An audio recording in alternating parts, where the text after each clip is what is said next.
জয় হিন্দ বন্ধুরা। তো আজকের ভিডিওটি আমাদের পাশে যে দিদি বসে রয়েছে প্রতিভা মণ্ডল দি, আমাদের ভিডিওতে প্রথমে তাকে স্বাগতম দিই।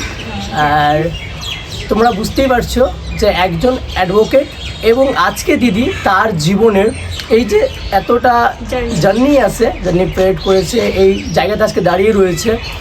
আর কিভাবে এই জায়গাটা সে হাসিল করেছে, কিভাবে নিজেকে এতদিন থেকে পরিশ্রমের পর সফল হয়েছে। কোনো ছেলে কিংবা কোনো মেয়ে যদি সে চায় যে নিজেকেও সে এভাবে একদিন তৈরি করবে অ্যাডভোকেট হিসেবে, তাহলে কি কি করা প্রয়োজন, কিভাবে সে নিজেকে তৈরি করবে।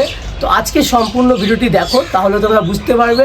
তো চলো আমরা ধীরে ধীরে দিদির প্রথমে অ্যাড্রেসটা জেনে নিই, হ্যাঁ, দিদির একটু পরিচয়টা নিয়ে নিই, তারপরে একধার থেকে বলবো। আবার যদি কোনো কিছু প্রশ্ন থাকে তোমাদের মনে অ্যাডভোকেট সম্বন্ধে যারা করছো বা করবে ভাবছো, তো অবশ্যই কমেন্টস করবে। দিদি কিন্তু তার রিপ্লাই দেবে, হ্যাঁ, আমি দেবো না, দিদি রিপ্লাই দেবে।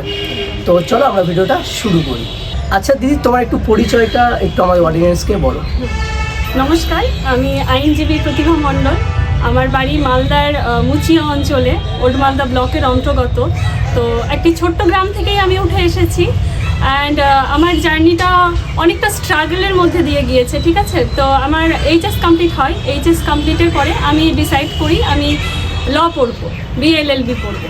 তো তার কারণে এবার আমার মা বাবার কিন্তু কখনো জানতেনও না যে সেটা কিভাবে করা হয়, ঠিক আছে। এরকম অনেক বাচ্চাই আছে যাদের মা বাবারা হয়তো অতটা অবগত নয় আমাদের এই প্রফেশনের সম্পর্কে, কিন্তু ইচ্ছে থাকে অনেক সময় তারা করতে পারে না।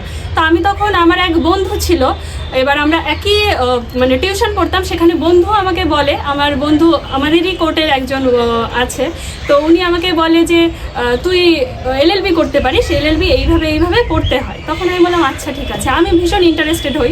অ্যান্ড তারপর আমি ফর্ম ফিল আপ করি, যেভাবে অনলাইনে এখন ফর্ম ভরে সেমভাবে আমাদের এইচএসের রেজাল্ট দেখেই কিন্তু সেখানে মানে সিলেক্ট করা হয়, ঠিক আছে। এবার এইচএসের তখন আমার যা রেজাল্ট ছিল সেটা দেখে আমি সিলেক্টেড হই। তারপর আমার first year, second year, third year, fourth year, final year, আমাদের 5টা বছর। এইচএসের পরে যারা পড়বে তাদের 5 ইয়ার্স, আর যারা গ্র্যাজুয়েশনের পরে পড়বে তাদের 3 ইয়ার্সের কোর্স। এবার শুধু যে এলএলবি পড়লাম আর তারপরে একটা ব্ল্যাক কোট নিয়ে চলে আসলাম কোর্টে, তা কিন্তু নয়।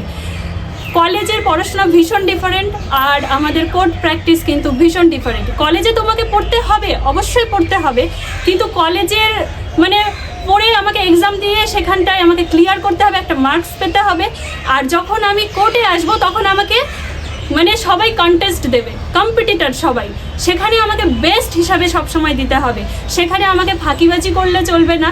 তো আমি যখন এখানে মানে আমাদের মালদা কোর্টে প্রথম পা দেই, আমার না পুরো মানে এনভায়রনমেন্টটা ডিফারেন্ট লাগছিল, কারণ এলএলবির জায়গাটা টোটাল ডিফারেন্ট, তখন কলেজ লাইফ। তারপর যখন আমি কোর্টে আসলাম, আসার পরে প্রথম আমি কারোর সাথে কথা বলতে পারতাম না, কারণ আমি ভীষণ ইন্ট্রোভার্ট ছিলাম সেই মোমেন্টে। অ্যান্ড আমার ফ্যামিলির একটু সিচুয়েশনও তখন খারাপ ছিল, আমার বাবার অ্যাক্সিডেন্ট হয়, আমার পার্সোনাল লাইফে ভীষণ ব্রেকডাউন চলে। তো সেখান থেকে মানে ডে বাই ডে ওই মনের সাথে আর মাথার ফাইটটা আমার সবসময় চলতে থাকে। হ্যাঁ, তারপরে আমি ভাবি না, আমাকে দাঁড়াতে হবে। আর দাঁড়ানোর জন্য আমার যে একটা ভেতর থেকে মনের ইচ্ছে যে না, আমাকে কিছু করতে হবে, ডু অর ডাই, দেন আমি স্টার্ট করলাম। আমার তখন আর একটা বন্ধু, আমাকে মোটামুটি যারা চেনেন তারা জানেন, আমার এক বন্ধু আছে, আমার কলিগ আছে, ও আমাকে এসে বলে তুমি এত চুপচাপ থাকো কেন, আমার সাথে কাজ করো। এবার ওর সাথে তখন আমি কাজ করতে স্টার্ট করলাম। ইভেন এতটা আমাকে তখন কমফোর্টেবল ফিল হলো পুরো এনভায়রনমেন্টটা, তখন আমি ভাবলাম কোর্ট লাইফে যদি ডেডিকেশনের সাথে কাজ করো তবেই তুমি একদিন একজন অ্যাডভোকেট হিসাবে সুন্দর জায়গায় স্ট্যান্ড করতে পারবে, না হলে কিন্তু নয়। এবার আমি আরেকটা জিনিস বলি, অ্যাডভোকেট অ্যান্ড লয়ারের মধ্যে কিন্তু একটা ডিফারেন্স আছে। লয়ার কিন্তু কোর্টকে প্রেজেন্ট করতে পারবে না, কোনো কেসের জায়গাতে কিন্তু লয়ার প্রেজেন্ট হতে পারে না, কিন্তু অ্যাজ অ্যান অ্যাডভোকেট আমাদেরকে তখনই বলে যখন আমরা AIBE মানে অল ইন্ডিয়া বার কাউন্সিল এক্সামিনেশনটা ক্লিয়ার করি। তারপর এইবারে কিন্তু কোশ্চেনটা আমি দেখলাম যে ভীষণ কিন্তু টাফ এসছে, ঠিক আছে। তো এই যারা বলে যে এলএলবি করা this is very easy course, no, this is not a very easy.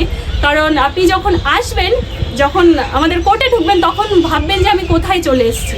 এখানে তো একের পর এক বড় বড় সব এক্সপিরিয়েন্সড বসে আছে, অ্যান্ড সেখানে আপনি অ্যাজ এন জুনিয়র হিসাবে আপনাকে কন্টেস্ট দিতে হবে তাদের সাথে, যে আমাকে তাহলে রাত জেগে পড়তে হবে, পড়াশোনা করতে হবে, ফুল ডেডিকেশন। মানে এই ডেডিকেশনের থেকে মানে পুরোটা আমাকে দিয়ে দিতে হবে, আমার কেরিয়ার ইজ এভরিথিং, এটা ভাবতে হবে সব সময়। আর আমি বলবো যারা আমার মতন, আমি রিলেট করতে পারি, যারা আমার মতন অনেক মেয়েরা আছে তারা না অনেক পিছিয়ে। আমি বিশেষ করে মেয়েদেরকে এই কথাগুলো বলতে চাই, কারণ আজকালকার দিনে আমি দেখেছি ছেলেদের লাইফের স্ট্রাগলটা অনেকটা ডিফারেন্ট, কিন্তু আমাদের মেয়েদের লাইফের স্ট্রাগলটা অনেক ডিফারেন্ট। আমি যেহেতু সবসময় ওমেন্স রাইটস, ওমেন্স প্রোটেকশন নিয়ে ভয়েস রাইজ করি, অ্যান্ড তার জন্য আমি বলবো মেয়েরা প্রতিটা জায়গায় হ্যারাসমেন্ট হয়, ঠিক আছে? ওয়ার্ক প্লেস হোক, স্কুল হোক, বাস হোক, যে কোনো জায়গায় মেয়েরা হ্যারাসমেন্টের শিকার হয়। তো সেখানে যদি অ্যাজ অ্যান অ্যাডভোকেট হিসাবে তুমি যখন দাঁড়াবে না, তখন তোমার ভেতরে যে পাওয়ার, একটা পাওয়ার কাজ করবে। তুমি যখন রাস্তা দিয়ে যাবে 10 জন তোমাকে আগে ভাববে যে না ব্ল্যাক কোট পরে যাচ্ছে, এই যে একটা রেসপেক্ট। আর আমরা হচ্ছে মানে সংবিধানকে প্রেজেন্ট করি, আমাদের দেশের যে সংবিধান, এই যে 26শে জানুয়ারি যে গেল, যেদিন আমাদের সংবিধান প্রতিষ্ঠিত হয়েছিল, সেই সংবিধানের কিন্তু আমরা হচ্ছে মানে শ্রমিক বলতে পারেন। আমরাই প্রথমে সেই সংবিধানটাকে রোল করি। আর আমাদের সংবিধানের এই যে আজকালকার দিনে আমি এটাও দেখি মেয়েরা অনেক পিছিয়ে থাকে, অ্যান্ড দেখি যে মানুষ বেশি ধর্ম এই সমস্ত জিনিস করে। আপনারা ধর্মটাকে সাইডে রেখে শুধু দেখবেন যে আমাদের কেরিয়ারটা আমাদের ফার্স্ট প্রায়োরিটি হওয়া উচিত, ডেডিকেশন আমাদের ফার্স্ট প্রায়োরিটি। আমাদের দেশের জন্য ভাবতে হবে। আর দেশের জন্য যখন ভাবার চিন্তা করবেন, তখন দেখবেন আপনি কোন জাতি, কোন ধর্ম থেকে বিলং করছেন সেটা আপনার কাছে ম্যাটার করছে না। আপনি মানুষ হিসাবে আপনার মানবতার ধর্মটাকে বজায় রাখুন আর সৎ পথে এগিয়ে চলুন। দেখবেন ইউনিভার্স আপনাকে হেল্প করবে সব জায়গা থেকে। আর অনেস্টি রাখুন নিজের মধ্যে, যখন কাজ করবেন কাজের জায়গাতেও ডেডিকেশন রাখুন। আর আমি অ্যাজ অ্যান অ্যাডভোকেট আমি তো যথেষ্ট এখন মনে করি যে একটা সুন্দর জায়গাতে নিজেকে প্রতিষ্ঠিত করছি। অ্যান্ড এই আমাদের যে এই লেসনটা, এই লার্নিংটার কিন্তু শেষ নেই। আমরা সবাই লার্নেড কাউন্সিল, ঠিক আছে? আজকে আমি একটা জিনিস শিখবো, কালকে আর একটা আমি কেস শিখবো। আর আমাদের প্রতিদিন সুপ্রিম কোর্টের ল্যান্ডমার্ক জাজমেন্ট, আজকে এটা কালকে ওটা, এই আপডেশনগুলো নিয়েই আমাদের চলতে হয়। আর আমাদের কিন্তু মানে পড়াশোনার প্রফেশন, আমাদের কিন্তু এমন নয় যে আমি আজকে ব্ল্যাক কোট পরে চলে আসলাম আর আমার মধ্যে কোনো নলেজ নেই, তাহলে কিন্তু হবে না। আমাদেরকে ফুল নলেজের সাথে কোর্টে প্রেজেন্ট হতে হয়। নলেজহীন আমাদেরকে কিন্তু কোনো জায়গা নেই কোর্টে, ঠিক আছে? যে হ্যাঁ, এবার কোর্টে অনেকে বলবে যে হ্যাঁ 50% মার্কস পেলেই তো LLB করা যায়। হ্যাঁ, প্রাইভেট কলেজ থেকে অনেকেই সার্টিফিকেটটা আপনি পেতে পারেন, কিন্তু আপনাকে এই জায়গাটাই মেন আপনাকে মানে ইয়ে করতে হবে, প্রুভ করতে হবে যে আপনি সত্যি একজন সুন্দর অ্যাডভোকেট বা সুন্দর নলেজ আপনার মধ্যে আছে, আপনি পারবেন। এই ডেডিকেশনটা থাকতে হবে। আর আমার বলতে, আমি সিনিয়র বলতে আমার কোনো ওরকম সিনিয়র বা ওই রকম যে কেউ হেল্প করবে তা নয়। কোনোদিনও কেউ কিন্তু হাতে ধরে শেখায় না, নিজেকে শিখতে হবে, ঠিক আছে? যে আমার মধ্যে ডেডিকেশন থাকতে হবে। আর আমার যে কলিগ আছে আপনারা মোটামুটি জানেন, ও ভীষণ একটা ভালো পার্সন, ও ভীষণ আমাকে হেল্প করে যে প্রতিভা তুমি এগিয়ে যাও। আর একটা যখন গোটা মানে একটা মেয়ে যখন দাঁড়ায় না, তখন গোটা সোসাইটি শুধু আঙুল তোলে তার এগেনস্টে, যে ক্যারেক্টারলেস সবার আগে বলবে, কিন্তু সেই জায়গাগুলোতে একদম ডোন্ট কেয়ার হিসাবে চলতে হবে। ডোন্ট কেয়ার যাই আসে না, মেয়েদেরকে যখন এগোতে হয় তখন গোটা সোসাইটিকে পাত্তা দেওয়ার দরকার নেই। শুধু নিজের মধ্যে জুনুন রাখতে হবে, আমাকে কিছু করতে হবে, ঠিক আছে? তাহলেই দেখবেন সফল হবে। আর মেয়েরা যারা আমার মা বোনেরা আছে বা দিদিরা আছে, তারা প্লিজ মেয়েদেরকে বাড়িতে রাখবেন না বা এটা পরিচয় দেবেন না যে 18 বছর হবে আর বিয়ে দিয়ে দেবো। আমাদের শাখা সিঁদুর আমাদের পরিচয় নয়, আমাদের পরিচয় আমাদের কাগজ কলম বই, এটা আমাদের পরিচয় হওয়া উচিত। প্রথম আমাদের পরিচয় কাগজ কলম বই, এটা আমাদের পরিচয়। সেকেন্ড পরিচয় হবে সেটা আমি কারো ওয়াইফ আজকে হব, পরবর্তীতে হব, সেটা আমার সেকেন্ড পরিচয়। আগে আমি অ্যাজ অ্যান অ্যাডভোকেট বা as an doctor, as an journalist এই হিসাবে আমার পরিচয় হবে। সবার ফার্স্টে আমার আইডেন্টিটি এটা হবে। আমি কোনো ডক্টরের ওয়াইফ বা কোনো অ্যাডভোকেটের ওয়াইফ এই হিসাবে নয়।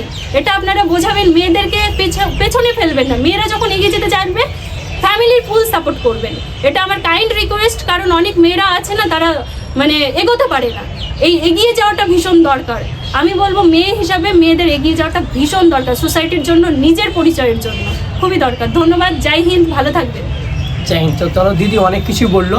আর এরপরে যেটা ভিডিওটা আসছে এটাতে আপনারা একটু দেখতে পাবেন যে কীভাবে অ্যাডভোকেট হওয়া যায়, ঠিক আছে? তো চলো, এরপরে আমি নেক্সট একটা ভিডিও আপলোড করছি, তো সেখানে যে তোমরা পেজটা ফলো করো, দেখো যে ওখানে দিদি এবার বলবে ইন্টারভিউয়ে যে কীভাবে একজন মানে নর্মাল ছাত্রী থেকে বা স্টুডেন্ট থেকে কীভাবে এই প্রফেশনে আসতে পারবে।